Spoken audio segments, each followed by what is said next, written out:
কাজে এই গরিব মানুষ কোন রকম কোন অর্থনৈতিক কোন কর্মকাণ্ড নেই, তারা ট্যাক্স দিচ্ছে না, সরকারের রেভিনিউ আর্নিং হচ্ছে না, তাহলে দেশের জনগণের কাছে না, সরকারের হাতেও টাকা নেই, কেউ টাকা ট্যাক্স দিতে পারছে না, কিন্তু ইকোনমিক কোন অ্যাক্টিভিটি নাই। সরকার বিদেশ থেকে শুধু আসছে, আমাদের কি আসছে শুধু রেমিটেন্স, প্রবাসী আয়, এক্সপোর্ট গুলো কমে যাচ্ছে, প্রত্যেক দিন এক্সপোর্ট কমে যাচ্ছে, নতুন কোন বিজনেস ইনভেস্টমেন্ট হচ্ছে না, নতুন কোন কলকারখানা খোলা হচ্ছে না, নতুন কোন চাকরির সুযোগ সৃষ্টি হচ্ছে না, শুধু রেমিটেন্সের উপর দেশ চলছে, এই রেমিটেন্সের উপরে ঝুঁকি আছে।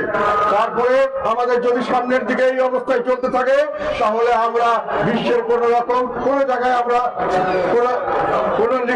ঋণ পাবো না, ব্যাংক থেকে আমাদেরকে ঋণ দেবে না, সরকারের যতক্ষণ বৈধতা না আসে, সরকারের যতক্ষণ মধ্যে স্থিতিশীলতা না আসে রাজনৈতিক, ততক্ষণ কোন রকম বিনিয়োগ হবে না, কোন রকম